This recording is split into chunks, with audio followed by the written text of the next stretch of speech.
What do you guys think of the Joe Judge situation in New York? Ooh, okay. Let's So talk about actually, this for a moment. I'll give some background to the uninitiated. So today at Giants practice, there was a fight. It ended up with Daniel Jones on the bottom of the pile. There was a little bit of a late hit. Then Logan Ryan popped Evan Ingram, cornerback, popped the tight end, and then Corey chaos Clement was ensued. the one who took the hit, and then Evan Ingram retaliated on whoever hit him, Okay, and then and Logan then Ryan got him back, yeah, and yeah. then you get the whole brouhaha. And then Joe Judge is like erupting, like volcano, like the magma man from the SpongeBob, and he's going off.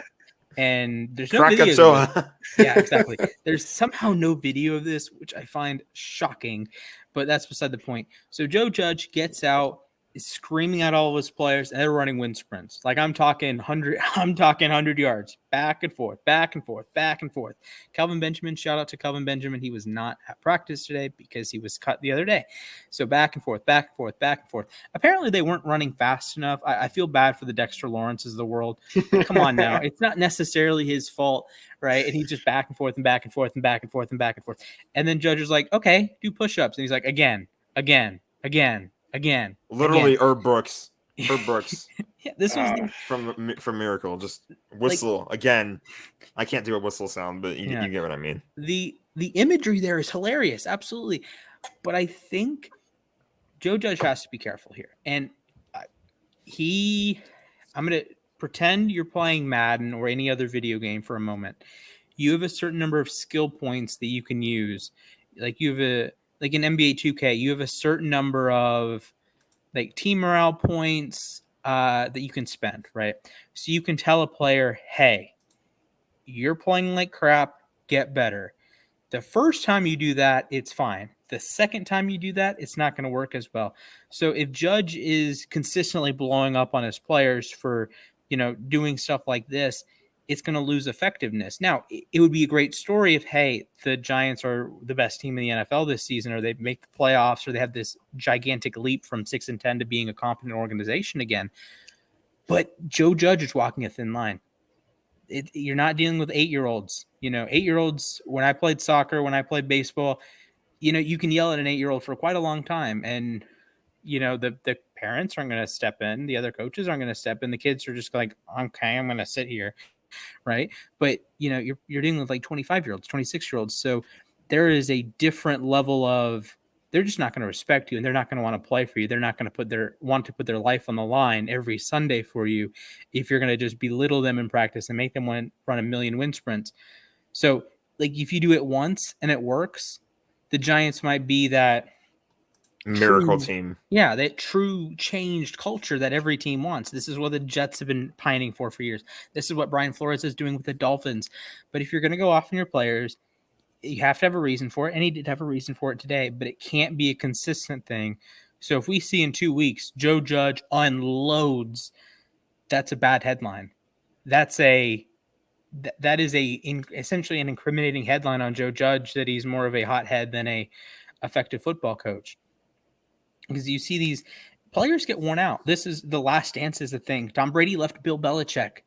These are humans. The Kenny Galladay's of the world. Oh, he left with an injury today.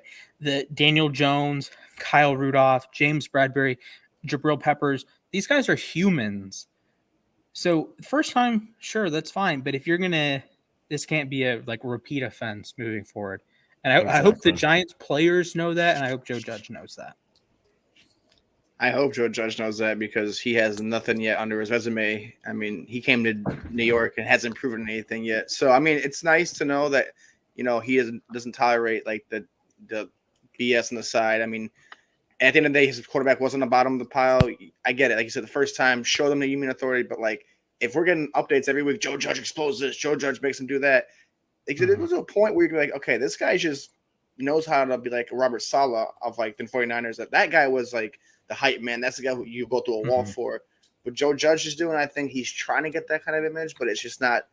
It's not coexisting with what the team's happening, because they're not a good team right now. So you really don't have anything to work off of until you get what you're looking for. And if Joe Judge doesn't get what he's looking for this year, he's going to be known for nothing but blow-ups and not wins.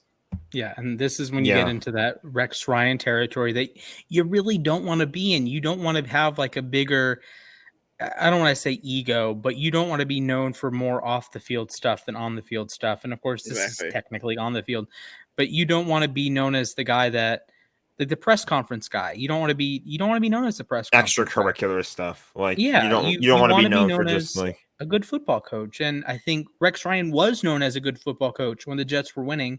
But you run a risk with the Giants. You run a risk for the Jets with Rex Ryan when Mark Sanchez is your quarterback, with all due respect. That if things go wrong, who are you going to go after? Oh, the quarterback that, oh yeah, Danny. No, you're not. You're going after the loudmouth head coach that's yelling at his players every 5 minutes.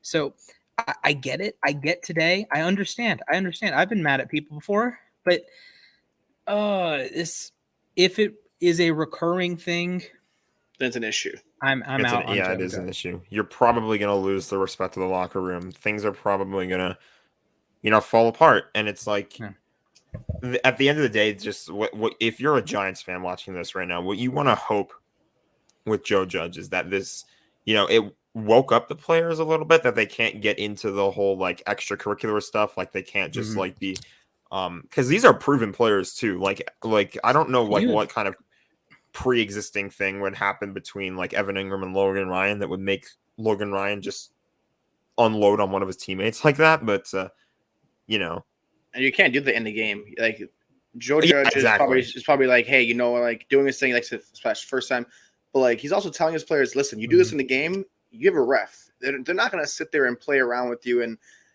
but they're gonna fine you. They're gonna do something that will ruin, ejected. Exactly. If you get ejected and you're say someone that's gonna help the defense, your offense, you just screwed your team over, and now Joe Judge is gonna go off on you again. So like, be a good guy, go off on your team, make sure they know what you want from them, the standard that you're setting.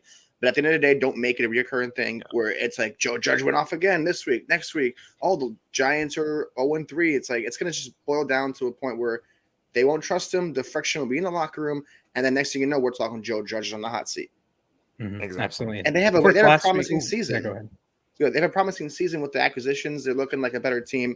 So don't let this derail them, because it's going to be sad to see what we thought they could go into this season and end up being what they usually are. Yeah, and I do want to throw it out there that last week when we did the segment on potential head coaches that could be fired, we didn't say Joe Judge. We said Joe Judge is going to be fine. We said Rivera is going to be fine. We said Mike McCarthy might be on the hot seat, and Nick Sirianni probably gets a second year. But, oh man, this changes it. Yeah, if this continues, now I'm not saying it will. Let me be very honest that from what I know about Joe Judge, I don't think it's going to be a recurring theme, because I think Joe Judge knows as well as anyone. He worked with Bill Belichick, for instance, that there's a certain give and take you have with players.